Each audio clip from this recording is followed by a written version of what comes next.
What's up, guys? So behind me is one of my favorite trucks that I've ever owned. It's a 2007 Chevy Silverado LTZ Z71 extended cab short bed with a sunroof and Vortec Max. So it's a factory 6-liter truck, and I absolutely love this thing. But if you've ever owned a 2007 or newer GM product, so Chevrolet, GMC, Cadillac, you've probably heard the following terms tossed around at some point: AFM, DFM, cylinder deactivation, active fuel management, dynamic fuel management.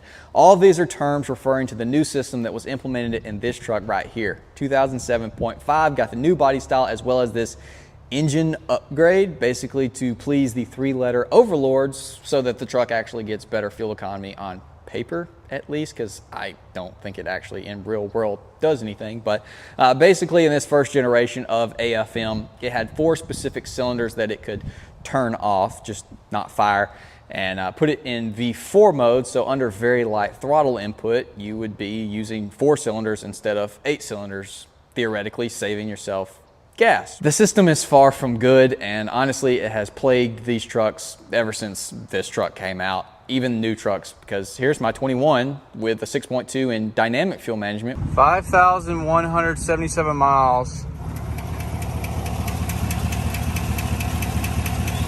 Yeah, dude, this thing's done. 5,000 miles, drops a lifter, bends a push rod. Definitely not confidence inspiring. I don't know if I would have ever wanted to take that truck on a long distance road trip, just because it's like, how do I even trust it anymore? Now, of course, it was all covered under warranty and it didn't cost me a dime, but it was of course very annoying, and it took a lot of the confidence of owning a new Chevrolet away from me, even though same thing can happen to this. It either happens or it don't. I do know that there is 2 different fixes. Well, there's one fix and there's one band-aid. The fix is to remove all that crap and replace it with stuff that could potentially also fail, but it won't go into V4 mode anymore. And then number 2, which is a lot cheaper option, it's actually extremely cheap because the Chinese boys have been full copy and paste mode for the past couple of years, because originally there was a module that was made by Range Technology, which I had on my 2018 Silverado, which had the last reiteration of AFM. I put it on there. It cost $200, but it was well worth the money because there was no more sluggish V4 to V8 swapping. There was no tractor sound through the exhaust when it was in V4 mode. I loved it, but now you can do it for like $80. So it's 100% worth it. Now, if you don't have a clue what I'm talking about, we're gonna go ahead and take this thing for a spin so you can hear it for yourself.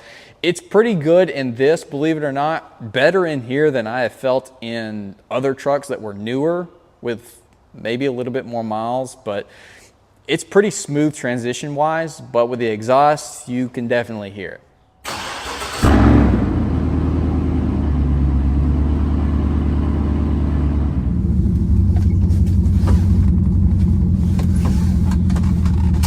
Y'all be sure to let me know if you like this angle. I want to start doing it more in here no matter what we install. I just think it's a really cool interior perspective, seeing from the back. You see the sunroof and dash, everything. All right, let's go ahead and take off in the old 6-liter. Freaking love this thing. Even with the old 4-speed transmission, it accelerates up to speed, no problem whatsoever. Keep an eye right there on V8 mode once we get up to cruising.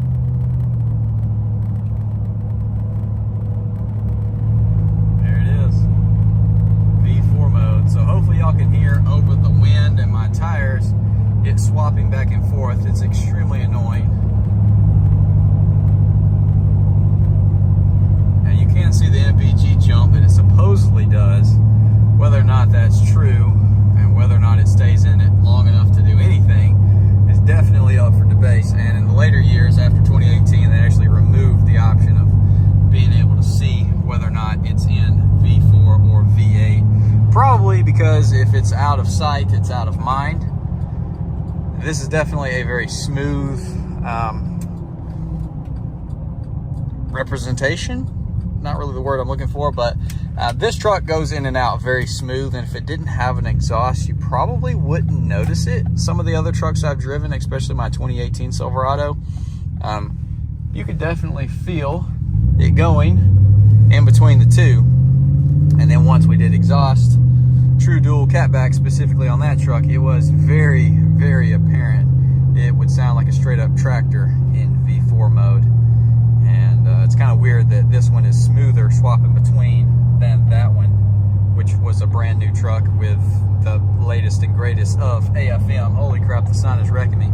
So here's our disabler, and even though it does say on the side made in China, you would have been able to guess that by reading the front cover, which is hilarious because this grammatical error, I guess, is never going to be fixed because the one that we bought just like this years ago had the same problem. So the AFM DFM disabler allows your V6 or V8 vehicle to keeps in full power 100% of the time. That's just freaking hilarious. Anyways, installation. Just plug into the OBD2 port and drive. Important, do not leave your device installed on a vehicle that is not daily driven.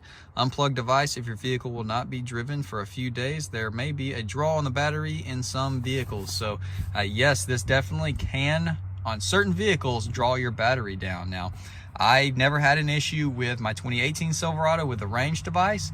And then on Shorty, I never had an issue with this on it, but in Big Betty, it did run the battery down after it set for like a week. So certain vehicles, if you don't drive them for several days, this thing can run it down. But basically, to install it, you do exactly what it said. You just unbox it and plug it in, and then you forget about it. And that's kind of one of the best things about it. Now, this does not add any power. This simply does not allow it to go into V4. So if you want to eliminate V4 and add power, then just go ahead and get a custom tune. They can disable V8 to V4 mode and, you know, unlock what potential your vehicle has. But basically, you just plug it in right there. Right here in our OBD2, just plug it in. Should have some light strobe. And she is installed. Let's go for a drive.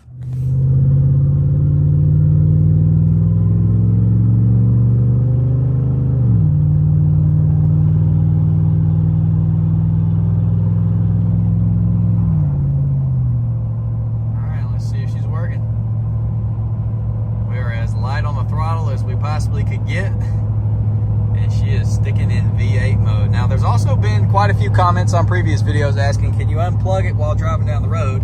And I will answer that right now. So yes, you can, but if you do, then guess what, you're in V4 mode. So then you just reach back under there, plug it back in. It's not going to cause any problems whatsoever. It literally works when it's plugged in and doesn't when it's not. So now we are like we should, V8 mode all the time. No more lag, no more tractor sound, just good old American V8 6-liter goodness. Yes, no. All right, guys, well, hopefully you did enjoy. By far the easiest install that you will ever do. Plug this module in and then forget about it. I love these little guys, and I'm so thankful that they are much more affordable because this is my third one that I've bought. Every single one of these 07 plus trucks that I've gotten, I buy one of these for it, I plug it in, and then I forget about it, and then inevitably sell the truck with the module in there. And so I'm going to try to hang on to this one. This truck I don't feel like I'm ever going to sell, but we are going to do a DOD essential AFM delete on it when we do a big slop nasty cam. So we won't need this thing in there for long because that's definitely coming down the pipeline, which I am super freaking excited for. And if you think that would be awesome to see, be sure to subscribe because I want you to see it as well. But anyways, this video has gotten long enough. Hopefully you did enjoy. Be sure to comment down below. Let me know what your input on these little guys are because some people hate them for some reason. I personally love them. Y'all let me know. I'll see y'all in the next one.